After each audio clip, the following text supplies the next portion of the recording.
Information about the world of running, inspiration to fuel passion and excellence, and ideas for making connections and finding community. You're listening to A to Z Running.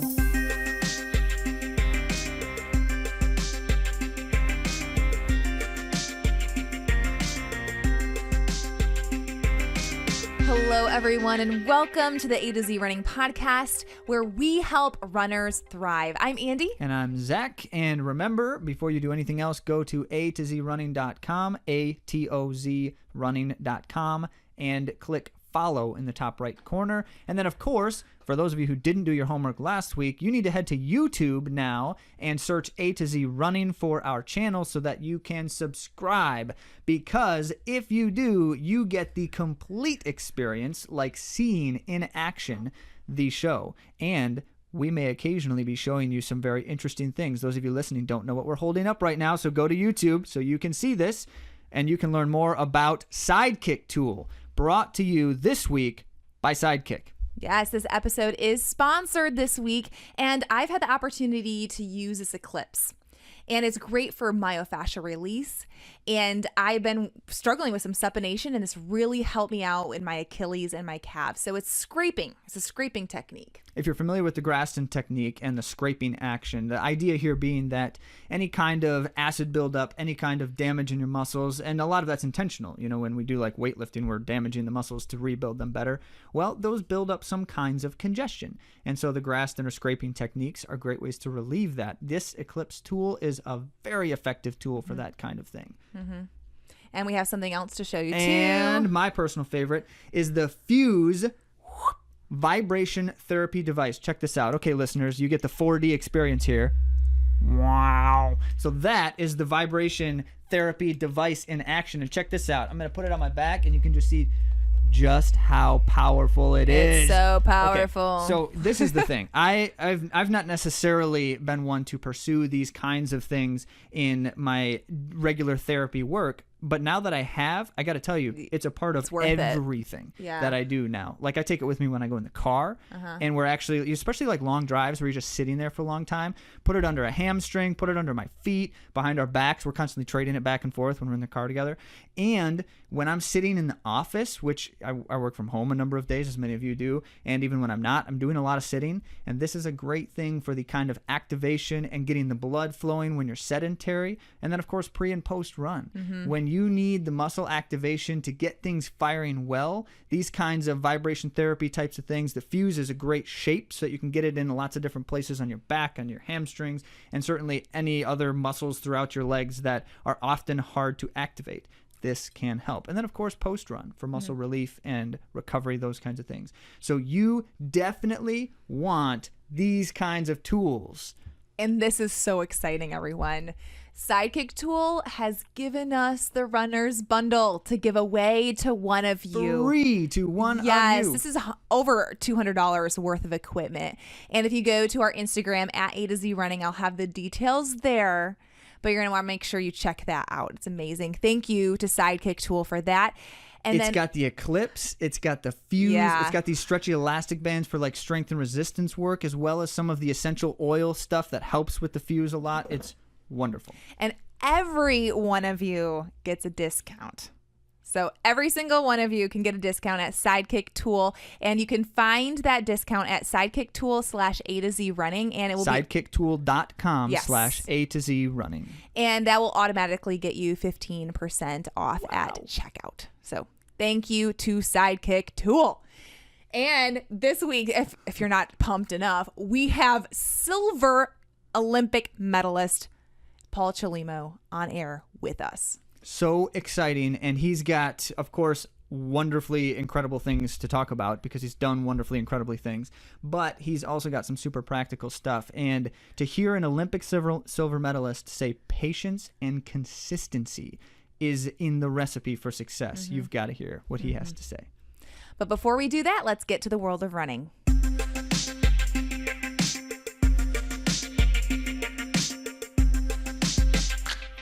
Well, unfortunately, We burned the brownies this week. So actually, I'm just kidding. We just ran out because I ate them all last week.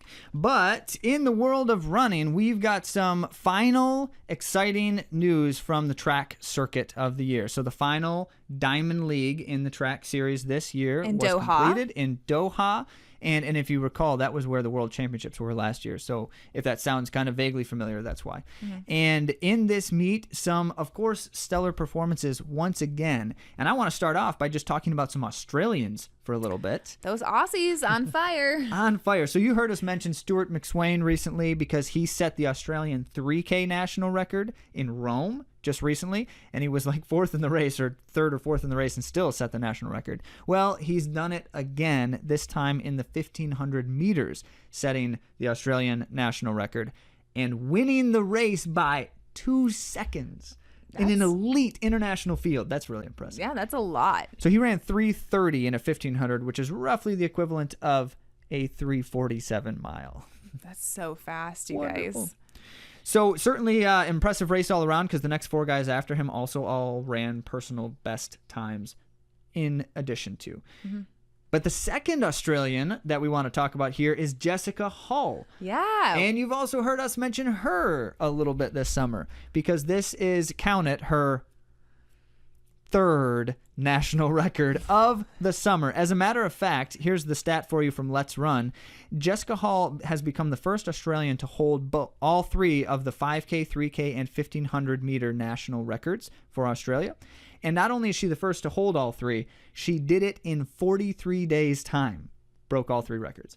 So props to you, Jessica. Nice work. So this time she did it in the 3K, and she ran 8:36 for a 3K time, which is astonishing, and further escalates the conversation to know that she was 10th place in the race. So that was a fast race. Yes. Crazy stuff. The race, by the way, was won by Helen Obiri.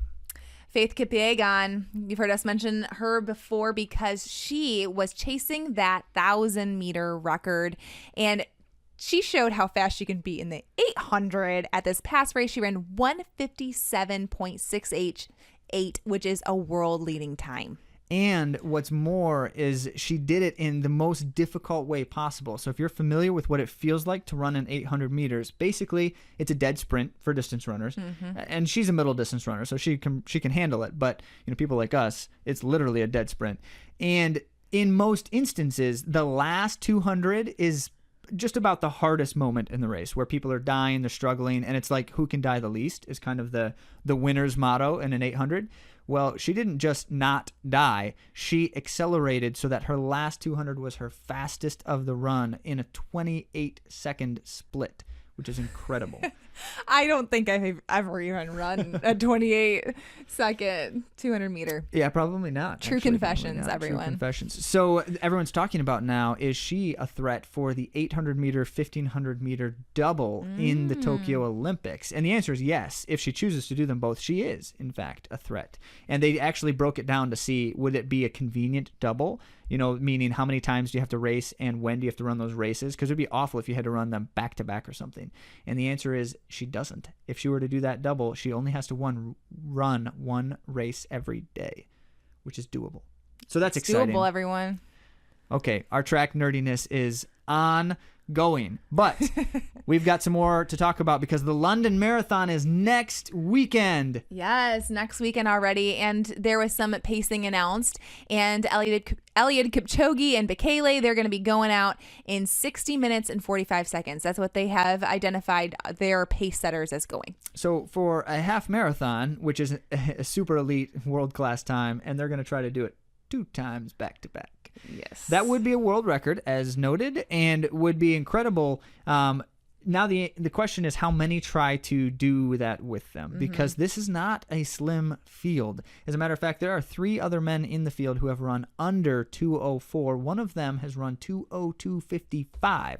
And just to hear me botch a few names, Masenet Geramiu is the 2:02.55 runner, and then you have Mule Wasihun and Sise Lema, who have also run under 2:04. So this is incredible stuff. Yeah, and there's going to be a couple other pace setters. So there'll be a group that will actually go out at 62 minutes and then again at like 64, I believe.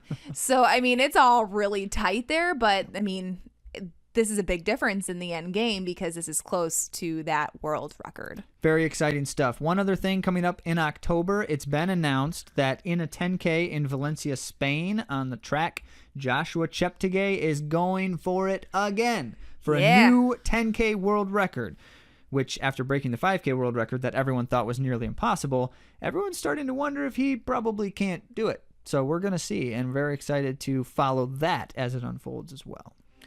Well, speaking of excitement, like I mentioned before, we do have an Olympic silver medalist on air today, and that is Paul Chelimo.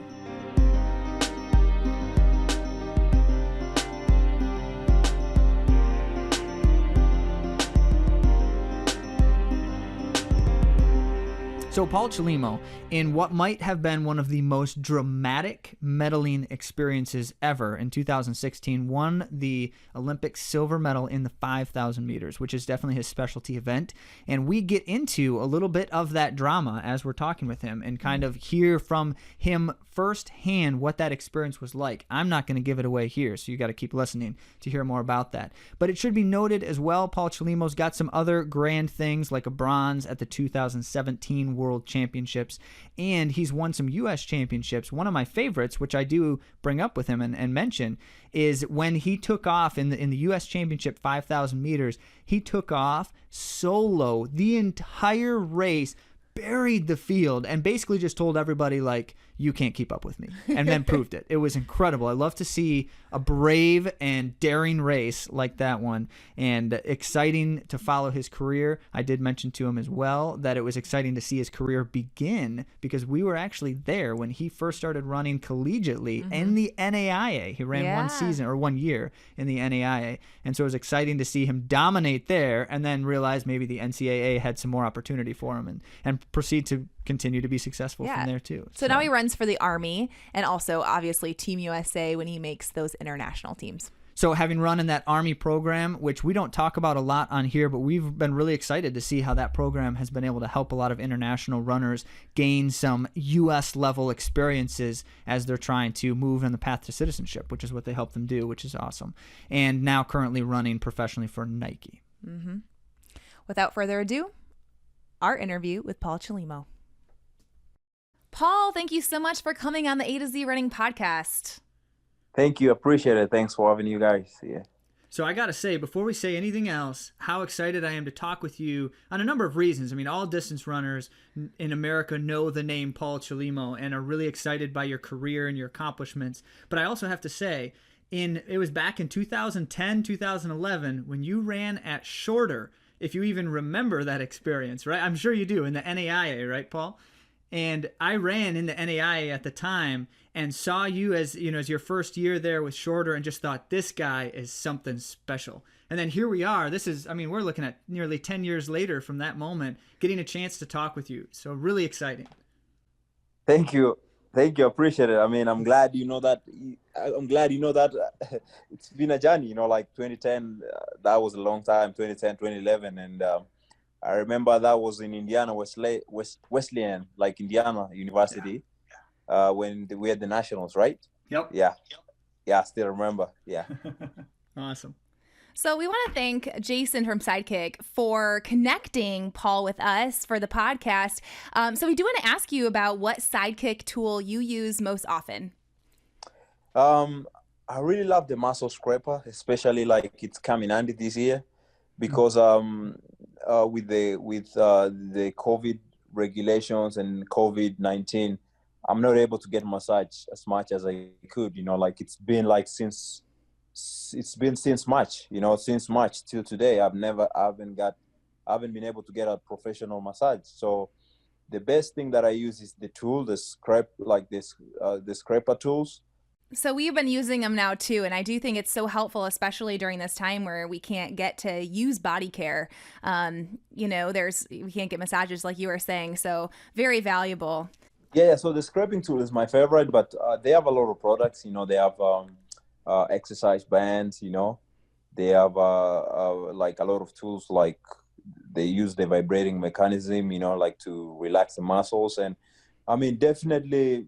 When you go out and check their website and everything, that's when you're going to check and see what fits you best, because everyone, is different. For me, it's a scraping tool because it's really good, especially for like when I have knee problems. Like with the knee, I just scrape it around the knee and it's gone. So it's the best. Yeah. That's awesome. Well, there's so many things that we could talk about with you today. Obviously, Paul, you are the expert, the champion. You are a legend in American distance running. And so today we do want to talk to you about patience and consistency. And you had said something in an interview, something that you'd say to yourself, like back when, maybe even pre-2010 when we were talking about for the NAIA. And Zach, will you read that for us? So on this article, Paul, you wrote this, I think it was for World Athletics, if I remember correctly. And I love the letter to my younger self kind of idea, giving yourself advice. And there's a theme here. Obviously, you wrote it, so you know that. And just throughout that idea of patience and consistency, and you kind of you spell out your journey through your running career here with that theme. But you started off the first sentence here. You say, "You may not yet have fully discovered the importance of patience and consistency, but I promise that over time you will find the value in both." That's so deep. That's so good. So you were talking to your younger self. Would you say the same thing to other runners? Yeah, definitely, because running is very, very complicated. It can be complicated. It can look so easy, It's just wearing shoes and getting out the door and run. But then when it comes to top level, and because every other workout, every other run is really important. So it's so easy to really want results really quick. It's so easy to try to cheat and dope. And also it's so easy to think like today you're just going to start running and 1 year after you're going to get the results, And since when I was young, when I started running, I was always told like, you're gonna have success in running after 5 years, Already you're running, and the professional runners are telling you like you have to wait for 5 years, you have to be consistency and be patient for 5 years. That really needs a lot of patience and consistency just to get there. So, and it's been a success, like already, like Zach, you talked about NIA, like it's been a journey, It's 2010, and I wouldn't even think I would be in this position. I remember 2010 when we were having conversation and talking about like great goals and future goals. I was talking about like 13:05 5K PB, but now 13:05 it doesn't do me any good anymore, So it goes to another point that I have to run 12:50 or better. And that's my next big goal. And after that, we're talking about the world record. And so that's just about a lot of patience and consistency, and just generally everything about running it revolves around that. So, and that's all I can say, A good example from your experiences, Paul, was in a kind of a microcosm here was 2016, right? So let's bring it back to Rio for a minute. And after the race, and you wrote this in your letter to yourself, you said you will earn some major medals, but you may also have to show a bit of patience before those medals are confirmed, referring to that time in Rio when you won the medal, and then they said you didn't get it, and then you got it back. But that period of time in between when you thought you had lost it and having to just experience that wait, you appealed the process, so you're waiting to find out if the appeal came through. Describe for us what it's like to have to be patient in a moment like that. It's been a journey. I started running 2008 October, and 2009 October.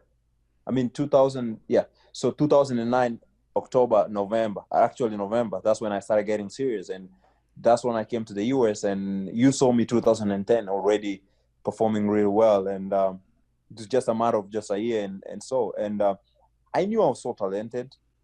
Just generally, like I felt that in me, and I always have goals and I always have plans. And I was talking to my friends, and 2008, I was talking about being in the Olympics. 2008, I was talking about 2008. I was just thinking about the Olympics 2008, and it looked it didn't make any sense at that point, So it was so weird, and 8 years down the line, I'm in the Olympics 2016. It takes a lot of patience and consistency and to have goals. And getting to the Olympics, being told, especially in the live TV, that I'm disqualified, I was so excited thinking they're going to ask me about the race, how the race went and how everything played. And all of a sudden, this guy tells me, you got this disqualified. And this was a dream come true, and really, I don't even think I'll have any energy and gas to run anymore after that if I got disqualified. Because honestly, that would look like a scam to me. It wouldn't even look real, I would just feel like I got robbed 100%. Because think about it this way, distance running it's no brainer. As long as you don't pull the other competitors, as long as you don't cut through the track, it's all about the engine, what type of engine you have, and trust me, even if those guys had a head start at the Olympics, and I start like, let's say 5 seconds later and close the gap, still I would have the same results, So honestly, like, it didn't make sense to me, and I'm glad it was reversed, and it just takes a lot of patience and consistency, and I always want to thank Lagat, because Bernard Lagat, that's why Bernard Lagat is my role model, because one of the big things that happened was that Lagat was 6th place, and he was bumped from 6th place to bronze medal, and Lagat wasn't selfish. He figured out, he said, like, okay, I'm going to get a medal, but the US is losing because US is going to take bronze instead of silver. And honestly, Lagat said he doesn't deserve it, So that makes me respect that guy a lot, because he's in a situation that he knows it really matters. Even the medal matters more to me than even him, because before that he had a lot of medals, and honestly, like, that taught me a lot. And honestly, if I get to this point and few years down the line, something else happens to someone else, I would love to give back and do the same thing to someone else, because it's about making dreams and not being selfish. So that's just what happened. And it was when I was reinstated, I was in a hallway. Like, I was at the hallway, just sitting down with my coach, and I was just like, I didn't even believe. I didn't even. It was just different. And all of a sudden, a random guy just comes to me and says, "Are you Paul Chelimo? So you got to reinstate it. Let's go for the medals standings. You got to go get your medal." And honestly, like, once I got reinstated at the hallway, like, the celebration that I had was even way more better than when I finished the race. Like, I was jumping up and down, and everyone was like, "Dang, this guy." I was jumping up and down, and guess what? The first guy I meet saying congratulations to me is Ishamel Garouj. I never met Ishamel Garouj before. And the first guy I meet is Ishamel Garouj. And since then, I've been meeting him. We've been friends. I've known him that well. And so it's just been a journey. So, yeah. That's incredible. And that moment too, the moment when, in that sense, when patience pays off and it comes back to you, and it makes it even sweeter. Yeah. Like you said, that moment was even more grand because you had to wait for it. You had to be in the waiting. So I think that's really profound too.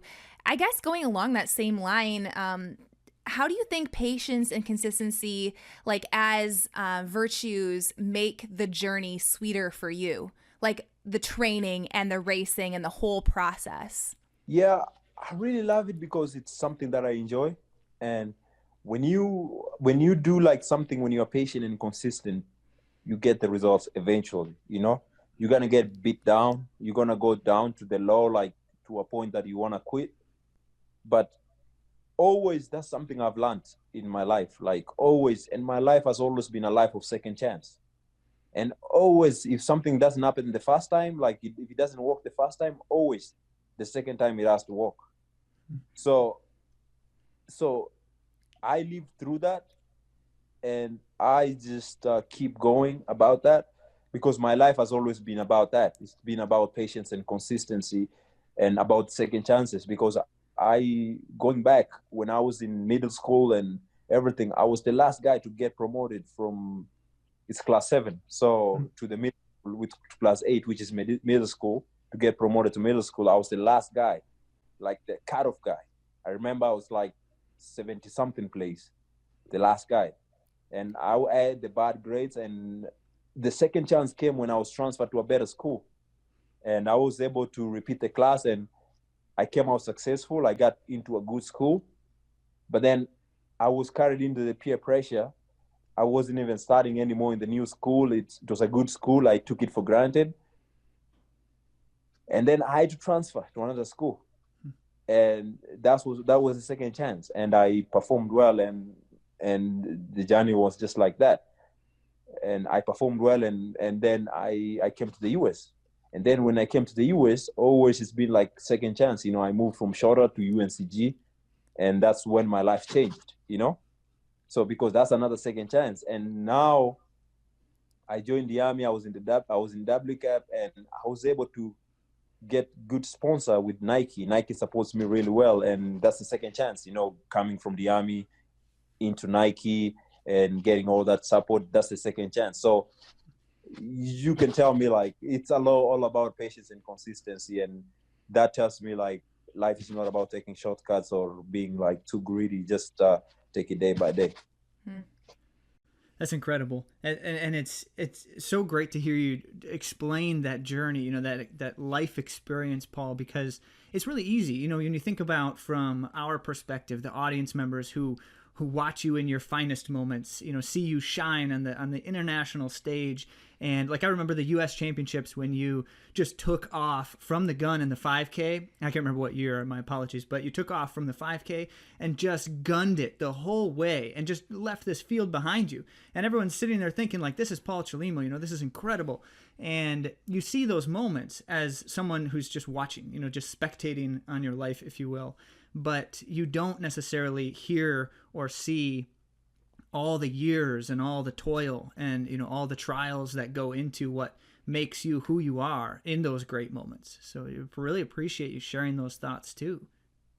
Thank you, appreciate it. Yeah, it's been a journey. Like 2018, that was a great race, and already I'm thinking about another great race. Always I don't relax. I don't.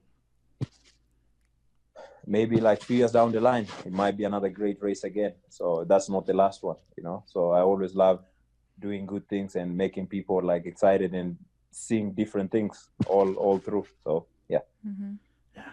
So our audience are runners who love the sport. You said you love running, Paul, and that lesson of we need to be patient in training. As we're working towards some kind of performance goal or some kind of running goal in general, we need to be patient in training because you don't want to be at, the idea I always articulate to people is you don't want to be at your peak fitness week 1 of a training cycle, because then you're going to burn out or you're going to get flat before the end. You want to be at your peak fitness when it's time to race. And so we try to explain these kinds of ideas to people when we just think about, what does it take to execute training in patience and consistency over time. So if you could share just one more thought with us, Paul, what is a good piece of advice for athletes who are trying to figure out how to balance training, balance in the sense of work hard at, the workouts you're trying to do, work hard at getting in the mileage and those kinds of things. But, knowing that I have to work toward a goal that's down the road. Any other advice for people about how they can think about their training and make sure that they're doing those kinds of things well? Yeah, that comes by just that comes down to, again, patience and consistency. That's why I believe in that a lot. Training. You don't want to be a workout warrior, and then when it comes to the race, you're like back there. But during workouts, you are way on the lead. And that's always my mentality. When I go to workouts and when I do workouts just enough to get the fitness and to be strong and to challenge myself, but I don't go all out, you know. I just make sure I challenge my body. As long as I'm putting it 80% or 70%, that's what I need. And you know, it's, you're dealing with a human body. You're dealing with someone who has blood. You know, it's not a, we're not talking about a machine. You don't use like oil, the engine oil, or gas. We're talking about being who has blood, and definitely there's something called fatigue. So the main goal here is to be consistent, really, really consistent. Listen to your body. When the season starts, you know, like you have to prepare before the season starts. It's not the time to start worrying. It's the time to execute the goals that you had in mind. But earlier during preparation, like right now, when everyone is thinking about racing so fast, you know, and everything, for me, I'm just thinking about being consistent, doing the best things that I can do, like making sure that I get proper build up before I start doing like really, really fast stuff, because that's how you get injured. Because when you try to do just too much too soon, the big thing that you're always gonna get is Achilles issues. Achilles tendon, always.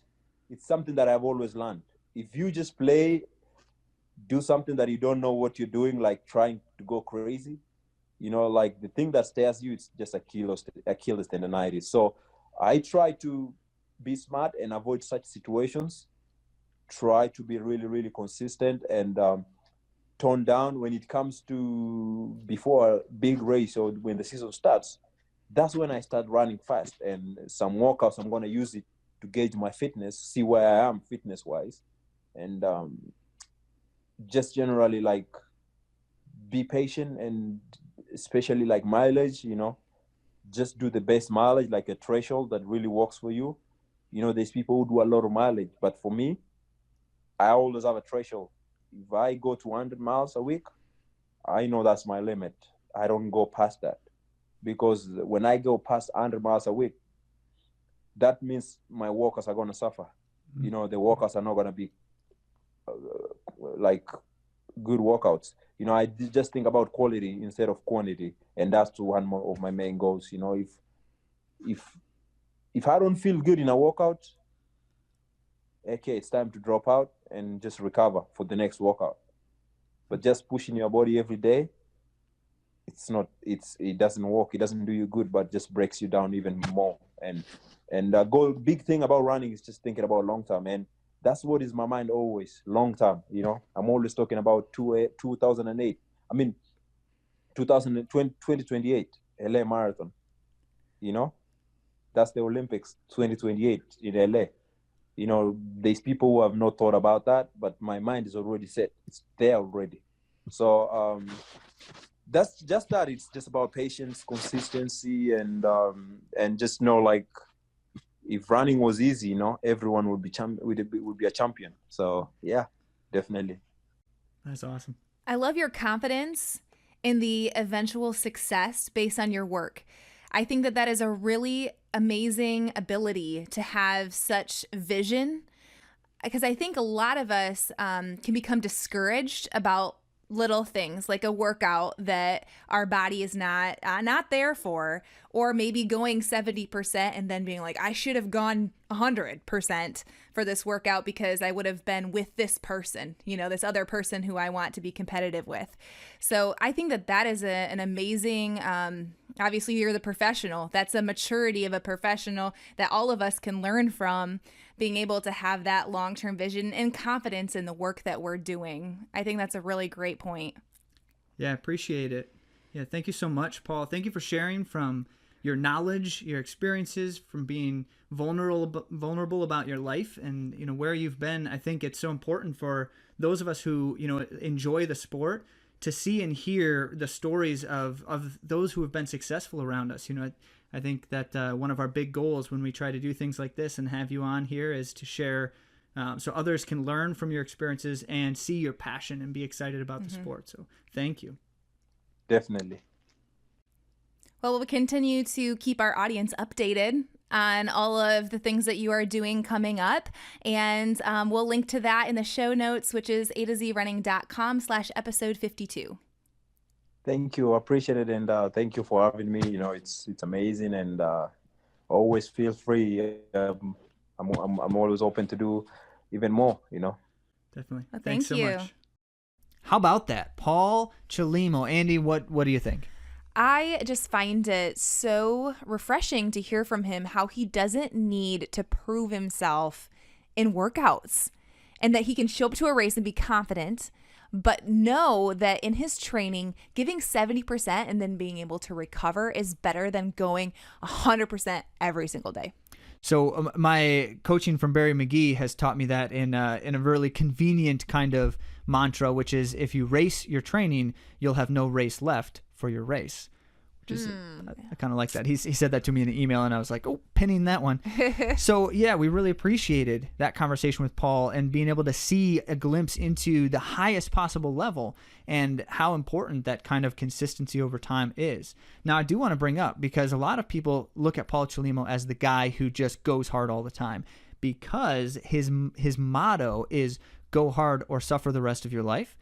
Now the question is, how can that be true at the same time as the advice he was giving us? And the answer is actually really important, because the concept of, and he talks about this in the interview, he just doesn't say it exactly this way because I didn't think to ask him to say it exactly. You know, what's the question here?